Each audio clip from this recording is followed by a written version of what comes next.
안녕하세요. 저는 40대 여자입니다. 저에게는 제 목숨을 바쳐서라도 지키고 싶은 소중한 사람이 하나 있는데요.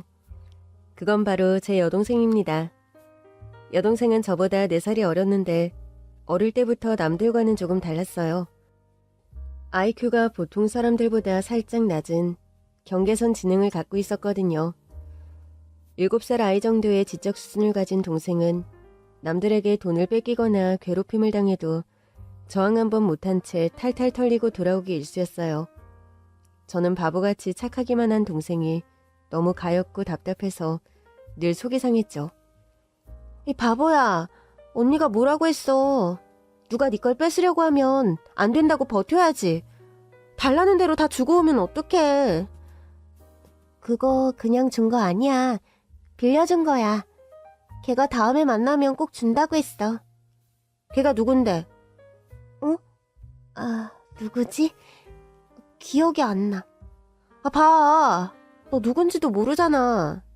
누군지도 모르는 애를 어디서 어떻게 만날 거야. 나도 모르겠어. 근데 걔가 너무 배가 고프다고 밥 사 먹게 돈 좀 빌려달라고 그래서 걔가 너무 불쌍해서 돈 줬어. 그런 말을 고지고대로 믿으면 어떡해. 그런 건 전부 거짓말이야. 널 속여서 돈 빼앗으려고 그러는 거라고. 미안해, 언니. 앞으로는 절대 너 혼자 돌아다니지 말고 언니 옆에 꼭 붙어있어. 알겠지? 동생은 제가 지켜야 하는 아픈 손가락 같은 존재였어요. 아무리 아파도 떼어낼 수 없는 제 몸의 일부 같은 존재였죠. 동생도 이런 제 마음을 아는지 부모님보다도 저를 더 믿고 따랐어요. 이렇게 서로에게 애틋한 우리 자매에게 너무나도 불행한 일이 닥치고 말았습니다. 불의의 사고로 부모님 2분이 한꺼번에 세상을 떠나시게 된 것입니다.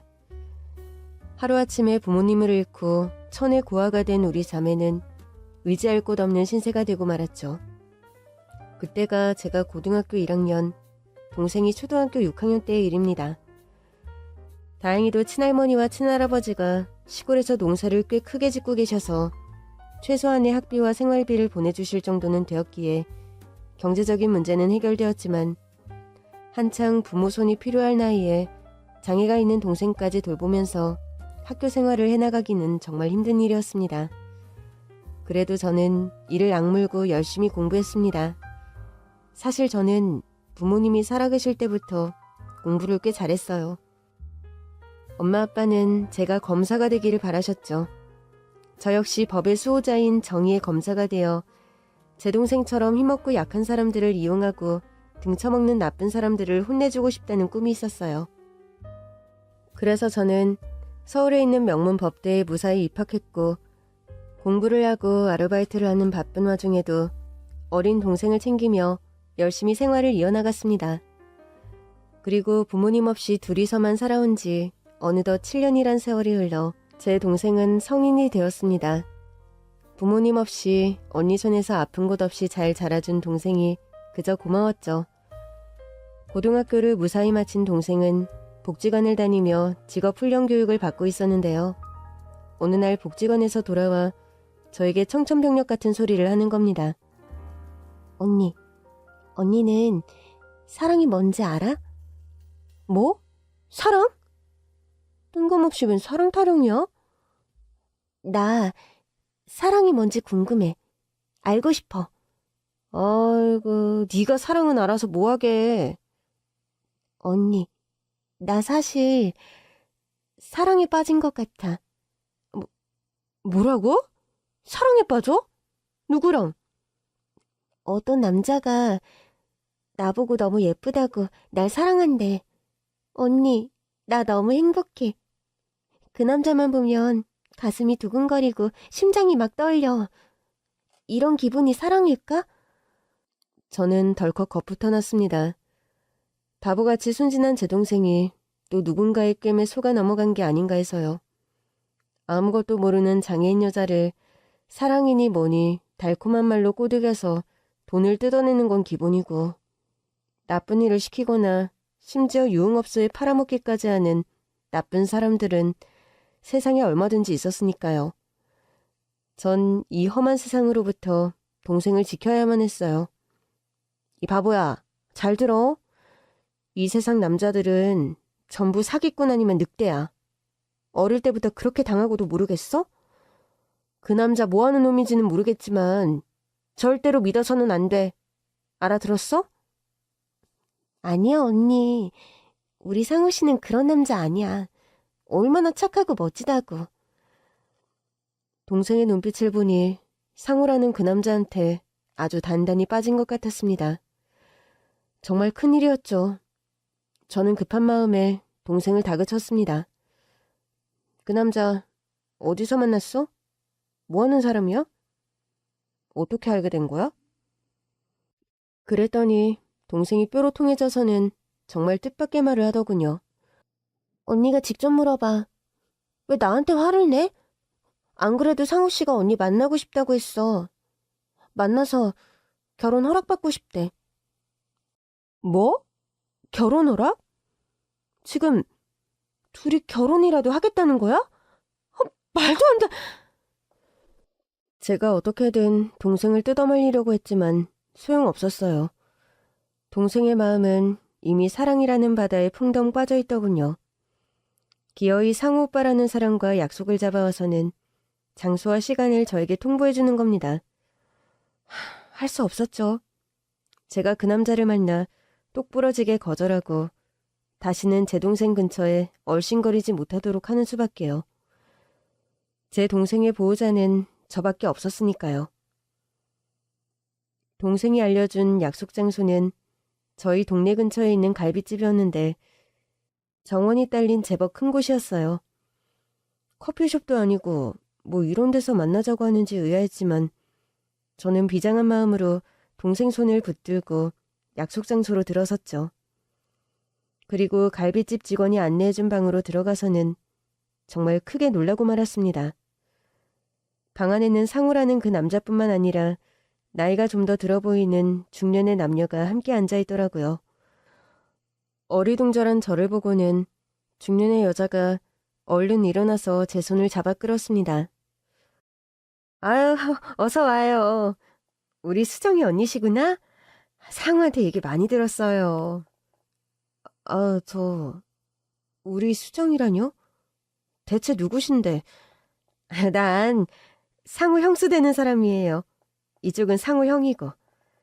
우리 도련님이랑 수정이가 잘 지내는 게 너무 예쁘고 고마워서 저도 수정이 집안에 한번 인사드리고 싶어서 이렇게 신뢰를 무릅쓰고 나왔어요. 괜찮죠? 형과 형수의 첫인상은 일단 서글서글하고 나쁜 사람들 같지는 않았습니다. 잔뜩 경계했던 제 마음도 조금 누그러졌죠.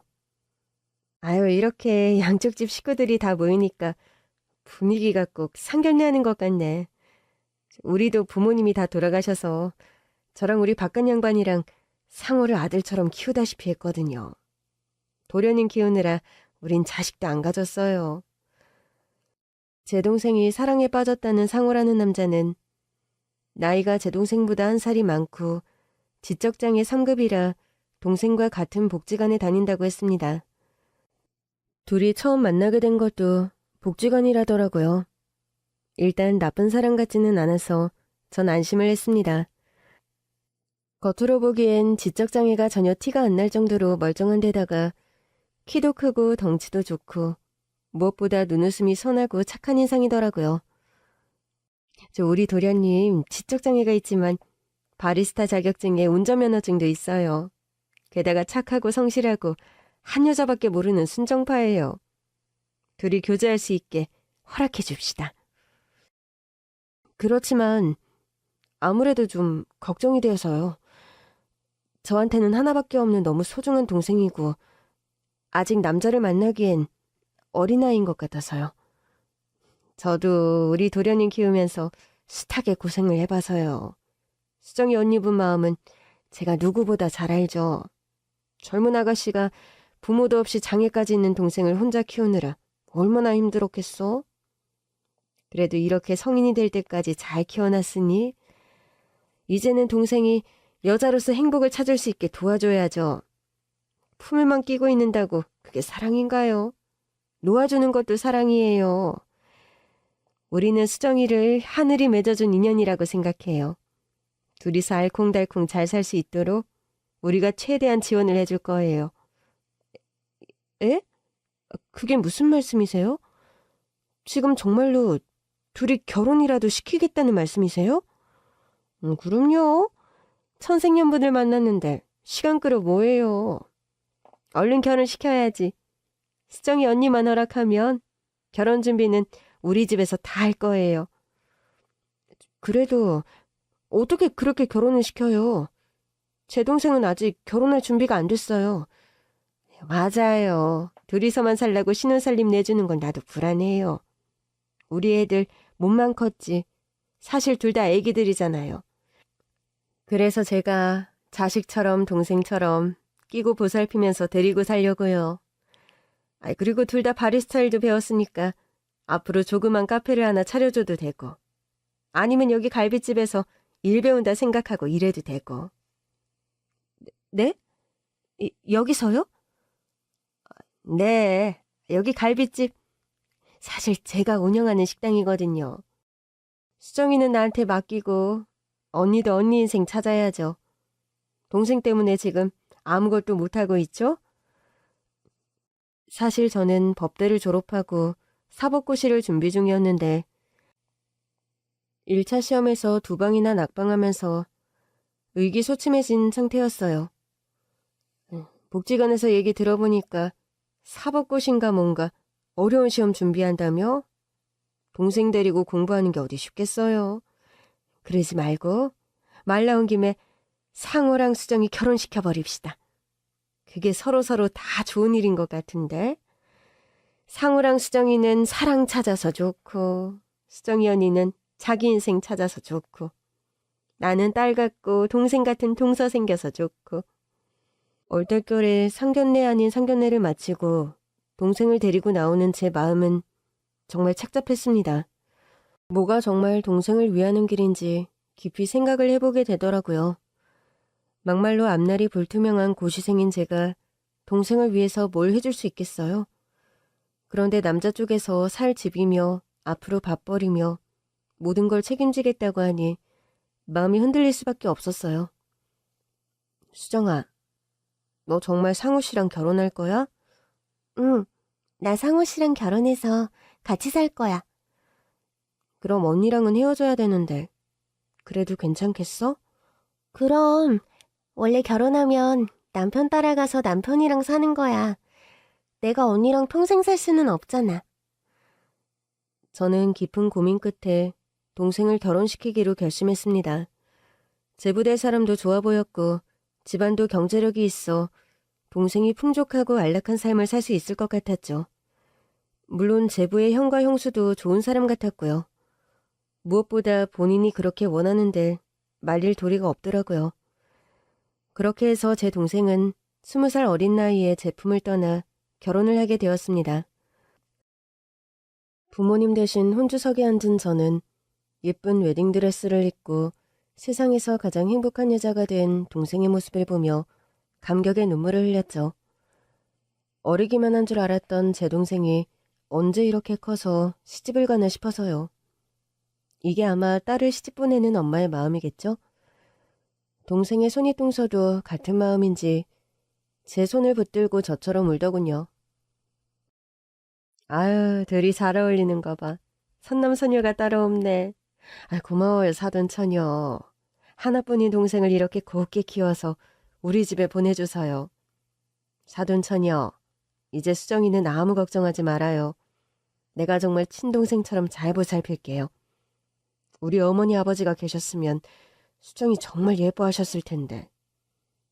내가 시부모님 옷까지 대신해서 우리 수정이 많이 아껴줄게요. 감사합니다.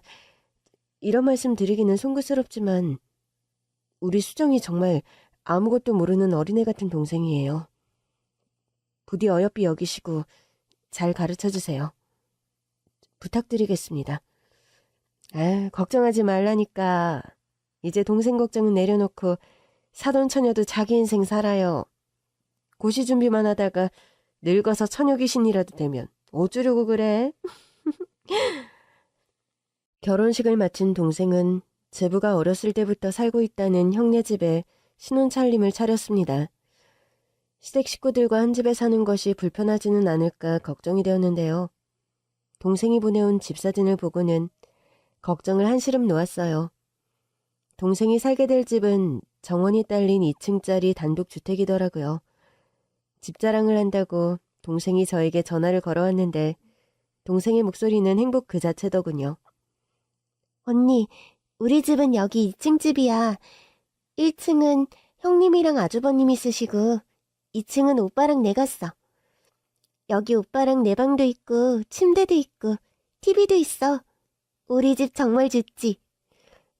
그래, 너무 좋다, 수정아. 행복하게 잘 살아야 돼? 뭐 힘든 건 없어? 응, 형님이랑 아주버님이 너무 예뻐해 주셔. 오빠도 잘해주고. 잘 지낸다니 다행이다. 그래도 만약에 힘들거나 언니 보고 싶으면 언제든지 돌아와도 돼. 알겠지? 응, 알겠어. 언니도 잘 있어. 그렇게 동생은 결혼해서 제품을 떠났고 저는 본격적으로 사법고시 준비를 했죠. 그리고 1년 만에 사시를 패스하고 드디어 꿈에 그리던 검사가 되었습니다. 그러나 동생에게 시험에 합격했다는 소식조차 제대로 전하지 못했어요. 제가 너무 바빠서 그런 탓도 있지만 제가 짬을 내서 전화를 해도 어찌된 일인지 동생과 잘 연락이 닿지 않더라고요. 그 대신 문자하는 법을 배웠는지 동생은 문자로 간간히 소식을 전해왔습니다. 잘 있다, 어디로 여행을 갔다, 뭘 먹었다. 대부분 그런 일상적인 내용들이었습니다. 동생이 행복하게 잘 지내는 것 같아서 저는 안심하고 제 일에 몰두할 수가 있었죠. 초임검사라 정말 퇴근할 시간도 없을 정도로 눈코 뜰 새 없이 바빴거든요. 그렇게 저는 사건에 파묻혀서 그리고 동생은 신혼재미에 푹 빠져서 저희 자매는 서로 얼굴을 보지 못한 채 3년이란 시간이 훌쩍 흘러버렸습니다. 그리고 3년 뒤 동생을 다시 만나게 된 건 장례식장에서였습니다. 행복하기만을 바랬던 동생에게 다시 한번 비극적인 일이 일어나고 만 거였죠. 연락을 받은 저는 충격으로 한동안 말을 잇지 못했어요. 연락을 해온 건 동생의 손이동서였습니다. 사돈 처녀, 나예요. 수정이 손이동서. 어머, 잘 지내셨어요? 오랜만입니다. 우리 수정이 잘 지내죠? 바빠서 요즘 통 연락을 못했어요. 아유, 아니요. 잘 못 지내요. 아유, 세상에. 빨리 여기 장례식장으로 좀 와주셔야겠어요. 네? 장례식장이요? 댁에 무슨 병고라도 있나요? 글쎄 우리 서방님이 상우가 사고로 세상을 떠났어요. 예? 제부가요? 아니 어쩌다가 갑자기 왜요? 사고요. 교통사고. 우리 수정이는요? 수정이는 괜찮나요? 저는 정신없이 장례식장으로 달려갔습니다. 조문객도 거의 없는 썰렁한 빈소에는 상복을 입은 제 동생과 동생의 손이동서만 넋이 나간 얼굴로 앉아있더라고요. 수정아, 수정이 너 괜찮니? 언니, 언니 많이 바빠서 못 온다더니 여기를 어떻게 왔어? 당연히 와야지. 무슨 소리야. 누가 그래. 언니 바쁘다고. 우리 형님이 언니는 바빠서. 동생이 뭔가 얘기하려는데 동생의 손이동서가 얼른 말을 막고 나서는 겁니다. 사돈처녀 와주셔서 고마워요. 사랑을 정말 한치 앞을 모른다고 하더니 보시다시피 이렇게 우리 서방님이 저 세상 사람이 됐지 뭐예요? 대체 어떻게 된 거예요? 우리 내외랑 서방님이랑 동서랑 다 같이 여행 갔다가 돌아오는 길에 차 사고가 났어요. 네 분이 한 차에 타고 있었다는 거예요? 운전을 누가 했는데요? 서방님이요. 아니, 우리 제부만 사망하고 나머지 사람들은 다 멀쩡하단 말이에요? 대체 어떻게 사고가 났길래. 수정이랑 저는 뒷자리에 타고 있어서 다친 데 하나 없이 멀쩡해요. 조수석에 타고 있던 우리 집 양반은 지금 병원에 입원 중이고요. 우리 서방님만 그렇게 됐네요. 자초지종을 들어보니 제부가 운전을 하고 가다가 고속도로에서 갑자기 튀어나온 앞차를 피하지 못하고 그대로 들이받았다고 하더군요. 밤인데다가 제부가 운전미숙으로 제대로 대처를 하지 못한 모양이더라고요. 불행 중 다행인 것은 제부가 들이받은 상대방 차량에는 인명피해가 없었다는 거였어요. 아니, 밤길에 그것도 위험한 고속도로를 왜 제부더러 운전을 하라고 시키셨어요? 도대체 왜요? 우리 서방님이 원래 운전하는 걸 좋아해요. 본인이 하겠다고 하도 우기는 바람에 이렇게 될 줄 누가 알았나. 수정아, 너는 괜찮아? 정말 다친 데 없어? 저는 동생을 붙들고 여기저기를 살폈습니다. 천만다행으로 동생은 긁힌 곳 하나 없이 멀쩡하더라고요. 다만 사고 때문인지 정신적으로 큰 충격을 받아서 부분적으로 기억에 문제가 생겼다고 했습니다.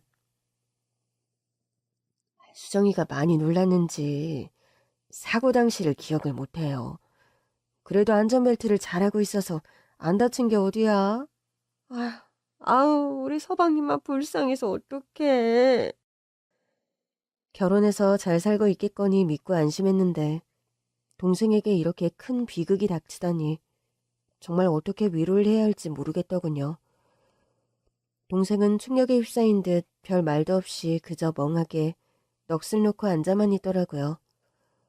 동생과 제부가 워낙 금슬이 좋았던지라 동생의 상실감은 더욱 큰 것 같았어요.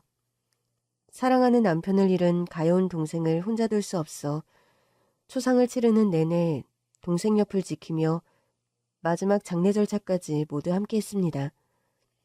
그리고 납골당에 제부를 모신 후 저는 동생에게 함께 집으로 돌아가자고 했습니다. 수정아, 언니랑 우리 집으로 돌아가자. 이제 그 집에 가봐야 제부는 없어. 이 세상 사람 아닌 거 너도 알잖아. 그치만 난 상우 오빠랑 살던 집으로 가고 싶어. 거기가 내 집이야. 수정아, 언니가 안심이 안 돼서 그래. 당분간만이라도 언니랑 같이 지내는 게 어때? 아니야. 나 우리 집에 가서 해야 할 일이 있어. 수정아, 정신 차려. 지금 이 상황에 무슨 할 일이 있다는 거니? 그러지 말고 언니랑 가자, 응? 싫어. 싫다고. 그러자 동생의 손이 동서가 얼른 나서서 동생을 거들더군요. 아유, 사돈처녀, 관둬요. 수정이도 결혼을 했으니 엄연한 출가 외인인데 남편 저 세상 떠나자마자 친정으로 데려가는 건 좀 아니죠. 그러면 우리 상우 서방님이 하늘에서 얼마나 슬퍼하겠어요. 그래도 걱정이 돼서 당분간만 제가 데리고 있다가 몸 좀 추스르게 하고 바로 보내면 안 될까요? 그래도 그건 경우가 아니지. 수정이는 이제 곧 죽어도 우리 집 귀신이니까 내가 책임지고 데려갈게요. 사돈 처녀는 빠져요. 나 괜찮아, 언니. 상우 오빠랑 같이 살던 우리 집으로 돌아갈래. 가서 오빠 물건도 정리하고 또 해야 될 일도 있어. 동생은 그렇게 같이 가자는 저의 손길을 뿌리치고 동서와 함께 자신이 살던 집으로 돌아갔습니다. 저를 뒤로하고 돌아가는 동생을 보며 조금은 서운하기도 했지만 한편으로는 대견하다는 생각도 들더군요. 비록 젊은 나이에 남편을 잃고 과부가 되고 말았지만 한 남자의 아내로서 끝까지 도리를 지키려고 하는 동생의 깊은 사랑이 느껴져서 더는 말리진 못하고 동생의 뜻대로 하게 할 수밖에 없었죠. 그렇게 제부의 장례식이 끝나고 한 달쯤 지났을 무렵 동생이 너무 걱정됐던 저는 무작정 동생의 집을 찾아가 보기로 했습니다. 동생이 전화를 해도 통 받지를 않고 문자에 답장도 없었거든요. 너무 슬퍼서 우울증이라도 온 건 아닌지 걱정이 되더라고요. 예전에 동생의 손윗동서가 알려준 주소로 찾아가니 동생이 보내준 사진대로 깔끔하게 잘 지어진 2층 주택이 나오더군요. 계세요? 마침 대문과 현관문이 모두 열려있어 살며시 들어갔는데요. 안에서는 대청소라도 하는지 집안이 온통 난장판이더라고요. 그리고 동생을 윽박지르는 손윗동서 목소리가 밖에까지 쩌렁쩌렁 울렸습니다. 예, 수정아, 너 자꾸 고집 피울 거야? 내 말 들어야지. 안녕하세요. 저 수정이 언니예요. 아이고 깜짝이야. 사돈처녀. 연락도 없이 여긴 어쩐 일이에요? 남의 집에 올 때는 미리 연락을 하고 오는 게 예의 아니야? 더구나 사돈댁인데. 놀라셨다면 죄송합니다. 수정이가 연락이 통 되질 않아서 걱정이 돼서요. 근데 무슨 대청소 중이신가 봐요? 보다시피 지금 좀 바빠요. 손님 맞이할 정신이 아니라고 우리가. 동생네 집안은 정말 발 디딜 틈도 없이 난장판이었어요. 갑자기 방문한 게 미안해질 정도로 모든 물건들이 다 바닥에 떨어져 나뒹굴고 있더라고요. 뭐 잃어버린 물건이라도 찾는 중이세요? 그게 아니고 서방님 물건을 좀 정리하는 중인데 수정이가 이렇게 고집을 부리네요. 아주 힘들어 죽겠어. 네? 수정이가 고집을 부리다니요. 그게 무슨 말씀이신지. 죽은 사람 물건을 끌어안고 안 버리려고 저날리지 뭐야? 죽은 사람 물건은 다 태워줘야 해. 그래야 우리 서방님이 극락왕생하지. 이승에 있는 사람이 이렇게 미련 잔뜩 갖고 있으면 죽은 사람이 좋은 데로 못 가는 거라고. 내 수정이가 말귀를 못 알아먹으니 내가 이렇게 속이 터질 수밖에요. 상황을 보니 동생의 손윗동서가 제부의 물건들을 정리하려는데 동생이 완강히 거부하는 상황인 것 같더라고요. 수정아, 그러지 말고 정리할 건 정리하자. 너 마음 아픈 건 잘 알겠지만 이러면 너만 힘들어져. 형님 말씀 들어야지. 싫어. 이건 우리 상우 오빠 거야. 절대 안 돼. 형님한테도 안 줄 거야.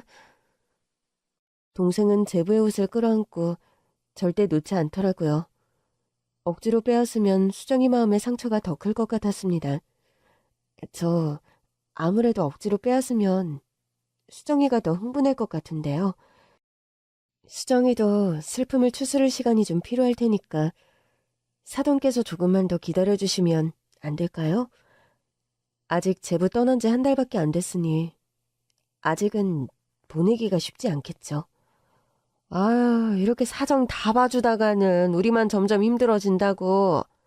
지적장에 있는 애들이 얼마나 고집센지 사돈처녀도 잘할 거 아니야. 그리고 한 달이면 충분하지? 더 이상 무슨 시간이 필요해? 사건 조사도 다 마무리된 마당에. 참, 사건 조사가 끝나셨다고요? 그럼 사고 처리는 어떻게 된 건가요? 피해자랑 합의 같은 건 어떻게 된 거죠? 사돈처녀가 그건 알아서 뭐하게 해요?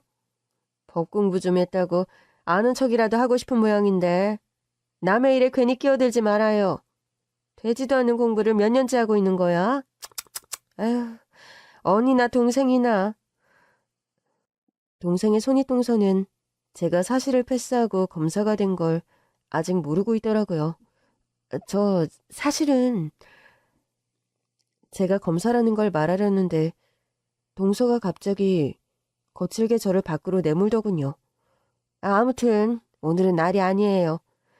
여기 정리되고 나면 다시 연락할 테니까 나중에 다시 와요, 사돈처녀. 얼떨결에 대문 밖까지 밀려난 저는 집안에 가방을 놓고 왔다는 사실을 깨달았습니다. 억지로 떠밀려 나오면서 가방을 통째로 놓고 나와버린 거죠. 하는 수 없이 집 안으로 다시 들어갔는데요. 눈앞에 믿을 수 없는 광경이 펼쳐지고 있더군요. 글쎄 그 동서라는 여자가 제 동생의 뺨을 있는 힘껏 내리치고 있지 뭡니까? 인연이? 언니 있다고 대들어? 아니에요, 형님. 잘못했어요. 한 번만 용서해주세요. 저는 너무 기가 막혀서 동생의 이름을 부르며 집 안으로 뛰어들어갔어요. 수정아! 저를 본 동생의 동서는 깜짝 놀라며 주춤하더군요. 뭐야, 아직 안 갔어?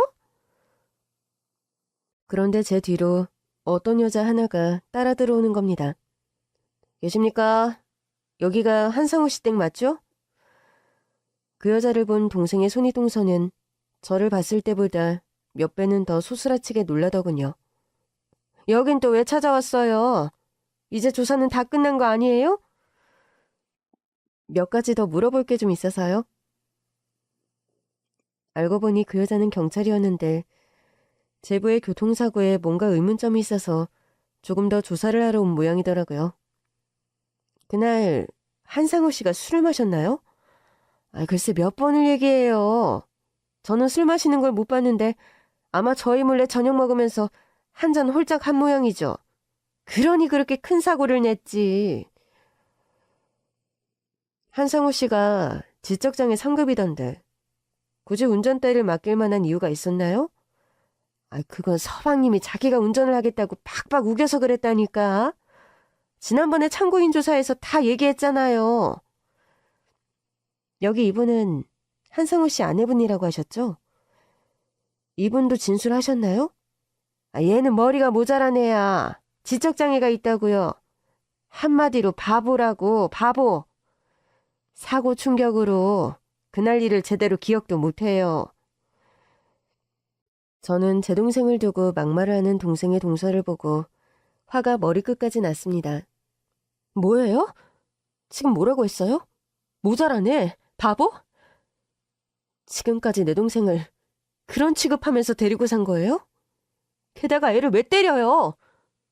우리 수정이가 무슨 잘못을 했다고. 나도 손 한 번 안 대고 곱게 키운 애예요. 당신이 뭔데 내 동생을 때려? 우리 수정이 더 이상 이 집에 못 둬요. 제가 당장 데려갈 겁니다. 가자, 수정아. 저는 동생을 데리고 당장 그 집을 나왔습니다. 동생은 손에 들고 있던 제부의 겉옷 하나 덜렁 걸치고 빈손으로 집을 나오고 말았죠. 현장에 경찰이 있어서 그런지 동서라는 여자도 이번에는 적극적으로 말리지 못하더라고요. 그렇게 3년 만에 친정으로 돌아온 동생은 비로소 그동안 있었던 일을 털어놓았는데요. 동생의 이야기를 듣고 전 정말 충격을 받고 말았습니다.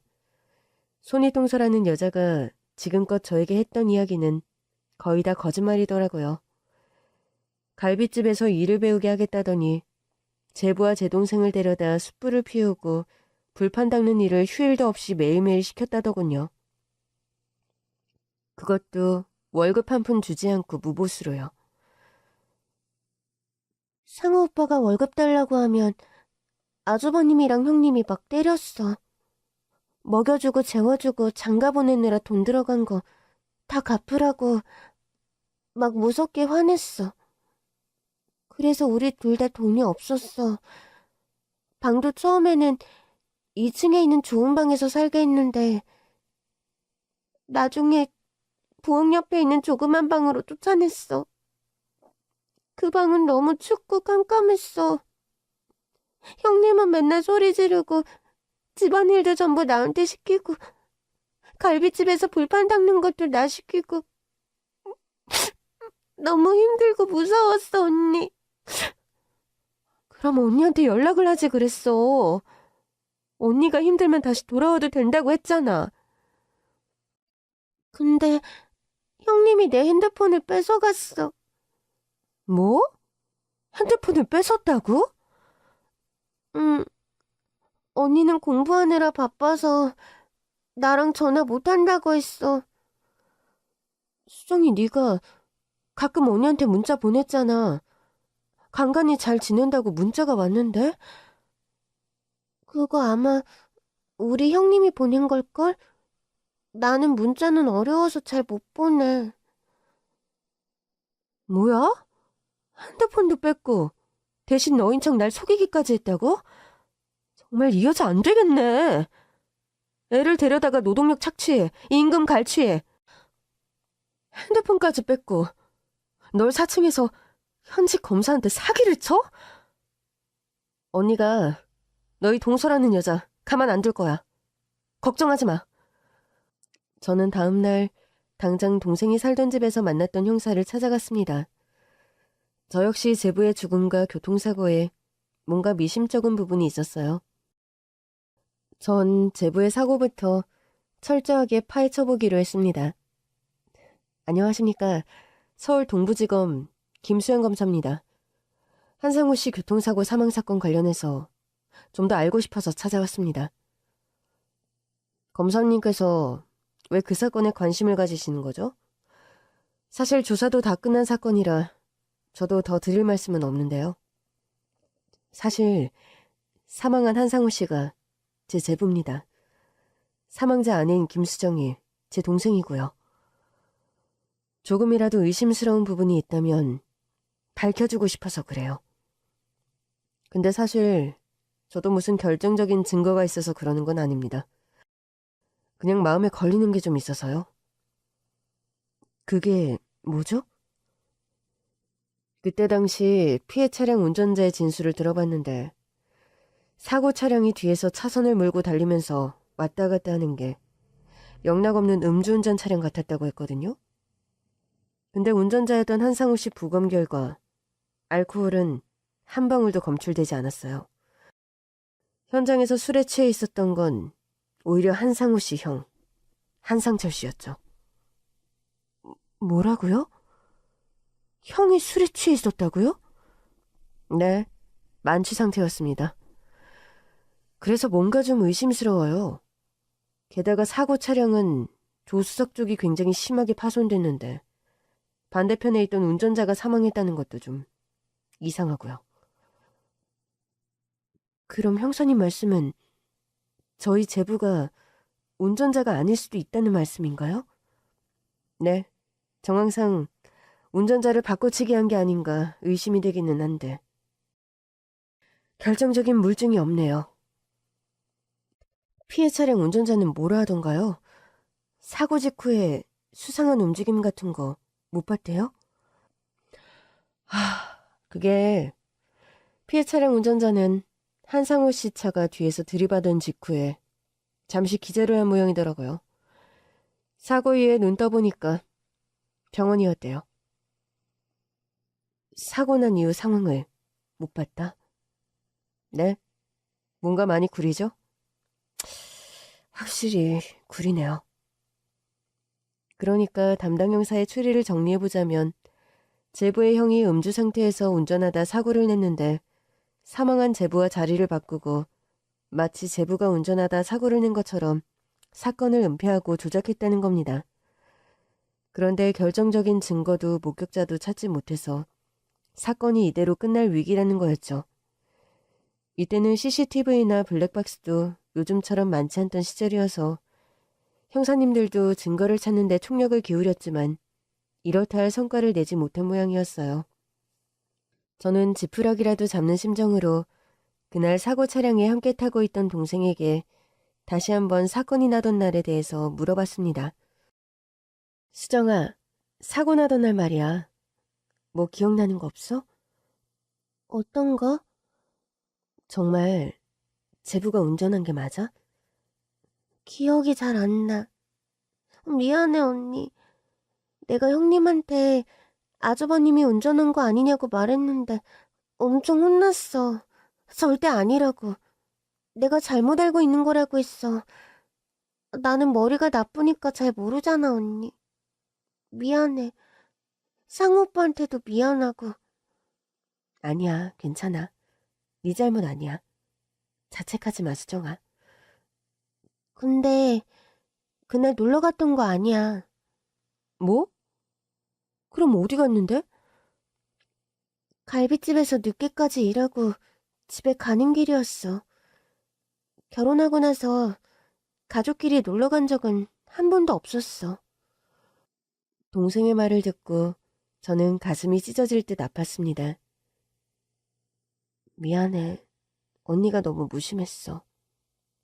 언니는 너가 시집가서 그냥 행복하게 잘 사는 줄만 알았어. 이게 다 언니 잘못이다. 그런 결혼 애초에 시키는 게 아니었는데. 미안해. 이제 다시는 너 아무 데도 안 보내. 언니가 꼭 지켜줄 거야. 저는 동생을 끌어안고 후회와 자책의 눈물을 흘렸습니다. 그렇게 나쁜 여자의 가머니설에 속아서 어린 동생을 그런 집에 시집보내 고생을 시키고 과부를 만들었다니. 부모님이 하늘에서 보시고 뭐라고 하실지 정말 부모님 별낯이 없더라고요. 그런데 제가 미안함에 눈물을 흘리던 그때 동생이 정말 뜻밖의 말을 꺼내는 겁니다. 근데 언니, 그날 내가 형님 몰래 사진을 찍었어. 뭐? 뭐라고? 상우 오빠 카메라로 내가 그날 밤 차 안에서 사진을 찍었다고. 정말이야? 응. 나중에 언니 보여주려고 사진을 찍어놨거든.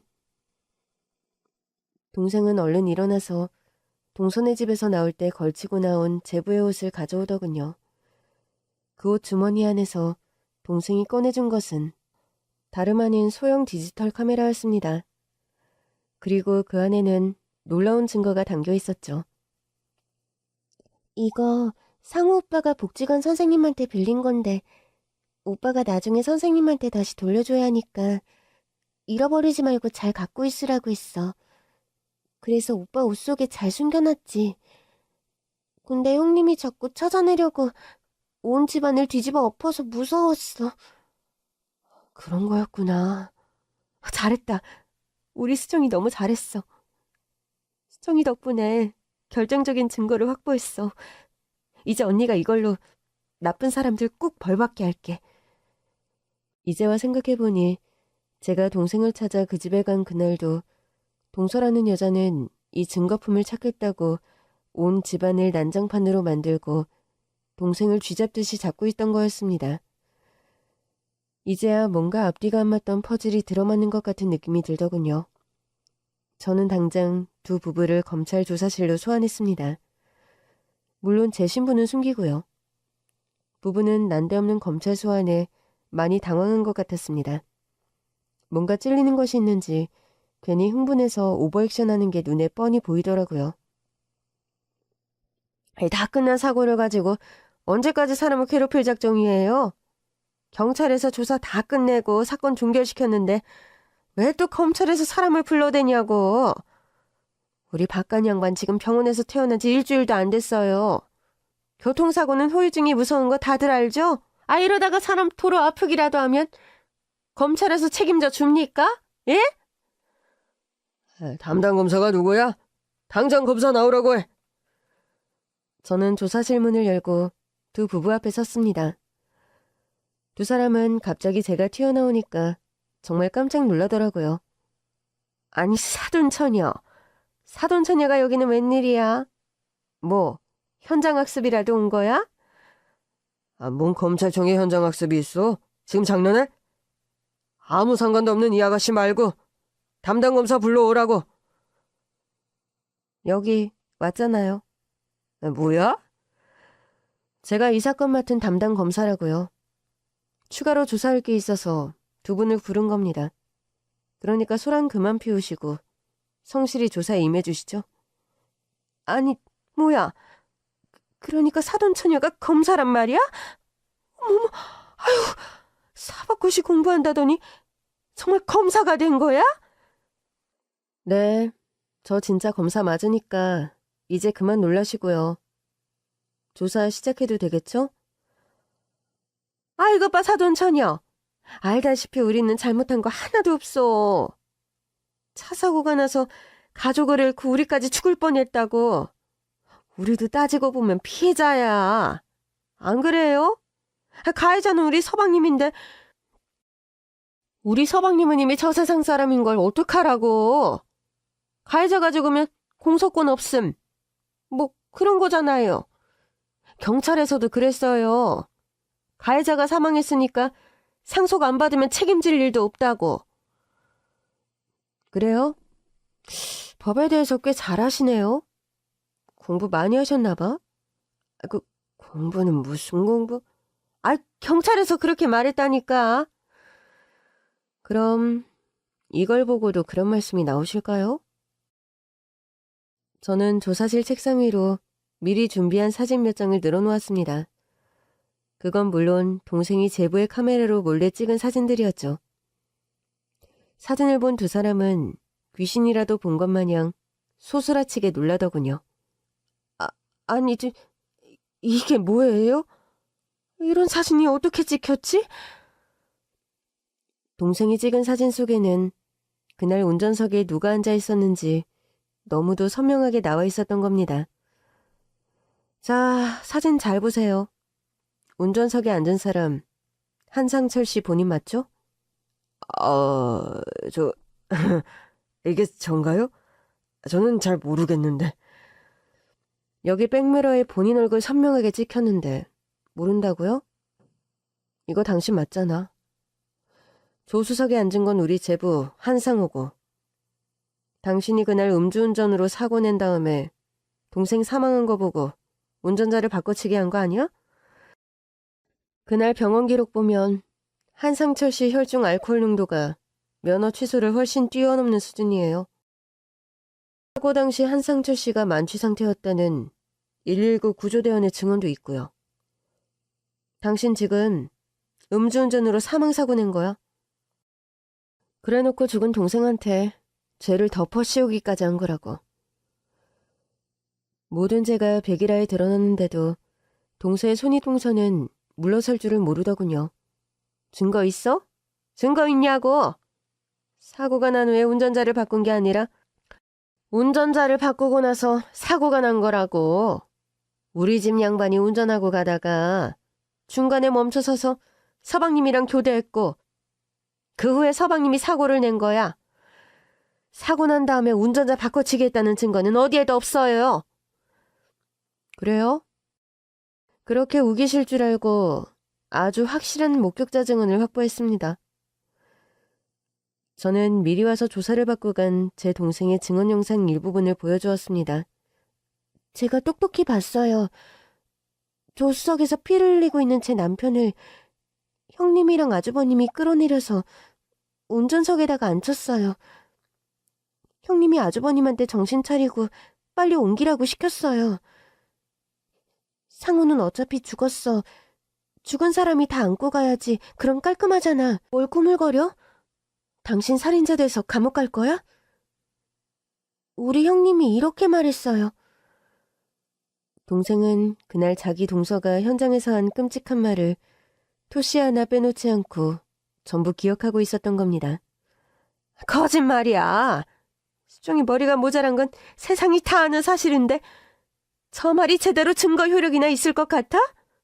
저 모자란 년이 하는 말을 누가 믿어줄 것 같냐고! 그건 그쪽이 판단할 문제가 아니라 재판 때 판사님이 알아서 할 문제고요. 참고로 자폐아나 지적장애 아들의 증언이 받아들여진 판례들이 많이 있습니다. 그리고 우리 수정이는 지적장애가 아니라 경계선 지능일 뿐이에요. 장애 등급 같은 건 없어요. 아시겠어요? 불려 같은 게 언제 저런 사진을 찍었어? 한큼한가. 내가 그럴 줄 알았어.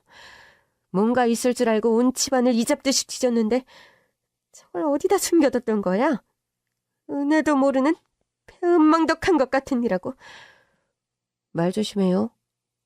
이번 교통사고 건이랑 별개로 당신이 내 동생 데려다가 노동력 착취하고 임금도 제때 지불 안 한 거, 핸드폰도 뺐고 나한테 동생인 척 문자 보내고 사기친 거 전부 민형사상으로 고소고발해서 따로 죗값 치르게 할 거니까.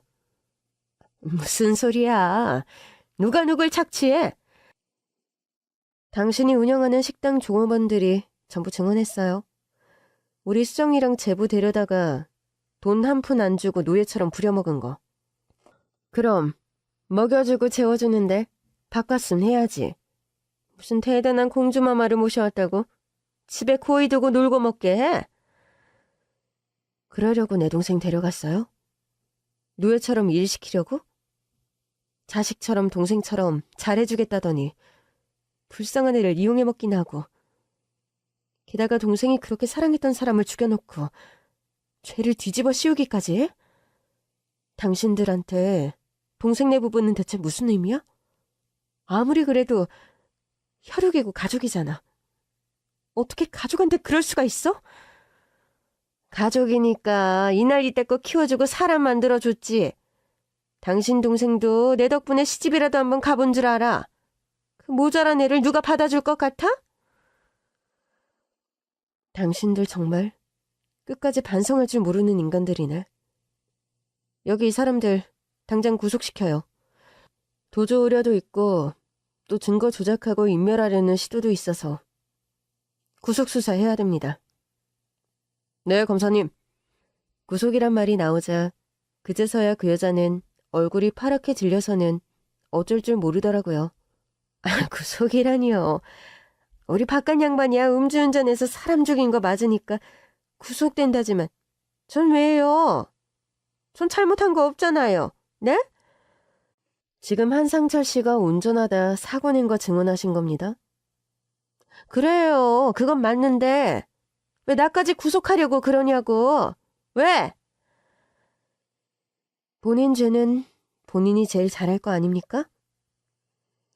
그 여자는 조사실을 나서려던 저를 붙잡고 늘어지며 제 앞에 갑자기 무릎을 꿇고 싹싹 빌더군요. 사돈처녀. 아니 검사님. 저 좀 살려주세요. 저는 몸이 아파서 감옥에는 못 가요. 그래도 우리가 모르는 사이도 아니고 자식 같은 동생들을 나눠 가진 각별한 사돈지간 아닙니까? 저 정말 수정이한테 잘해주려고 노력 많이 했어요. 일 시킨 거? 아이 그거는 내가 살림을 너무 못하니까 일 좀 가르치려고 그런 거지. 내가 애 괴롭히려고 구박하려고 그런 건 아니라고요. 수정이한테 물어봐요. 내가 얼마나 잘해줬는지. 네? 검사님, 제발 한 번만 살려주세요. 응? 제발요. 응? 더 하실 얘기 있으시면 법정에서 하시죠. 거기서 시시비비가 다 가려지겠죠? 잘못한 거 없으니까 걱정 없으시겠네요. 그렇게 구속된 두 부부는 엄중한 법의 심판을 받고 지금 감옥에서 죗값을 치르는 중입니다. 제 동생의 증언이 법정에서 결정적인 역할을 했죠. 수정이는 자기의 증언 덕분에 남편이 누명을 벗을 수 있었다며 정말 기뻐했습니다. 그렇게 사건이 마무리된 후 수정이는 제2의 인생을 준비하고 있어요. 저는 수정이가 집 근처에 작은 카페를 열 수 있게 도와주었어요. 카페를 여는 건 수정이의 오랜 꿈이었어요. 복지관에서 바리스타 자격증까지 따고 오랫동안 준비해왔거든요. 물론 남편과 함께 했으면 더욱 좋았겠지만 혼자서도 씩씩하게 잘해나가겠다고 해서 대견하고 기특한 마음뿐입니다. 언니, 상우 오빠가 하늘에서 지켜봐주고 있으니까 걱정 없어. 나 잘할게. 진짜 잘할 수 있어. 물론 예나 지금이나 동생은 바보입니다. 바보 중에서도 아주 착한 바보죠. 동네의 어려운 노인들에게 공짜로 커피를 막 드리거든요. 리어카를 끌고 가는 청소부 아저씨나 택배기사님께도 가끔 시원한 음료수를 한 잔씩 공짜로 막 드립니다. 제가 속이 답답할 때가 한두 번이 아니에요. 야, 이 바보야. 그렇게 다 퍼주면 뭐가 남니? 넌 뭐 땅 파서 장사하냐? 그래도 어떻게 해. 힘들어 보이는 사람들한테 커피 한 잔씩 선물해주고 싶은데. 그런 동생을 보며 전 깨달았어요. 동생의 카페가 늘 적자인 이유는 동생이 경계선 지능을 가져서가 아니라 그저 동생의 착한 천성 때문이라는 걸 말이죠. 동생의 착한 마음이 때묻지 않도록 언제까지나 동생 옆에서 제가 든든하게 지켜줄 겁니다. 힘든 일을 겪고 한층 더 단단해진 저희 자매 많이 응원해주세요. 감사합니다.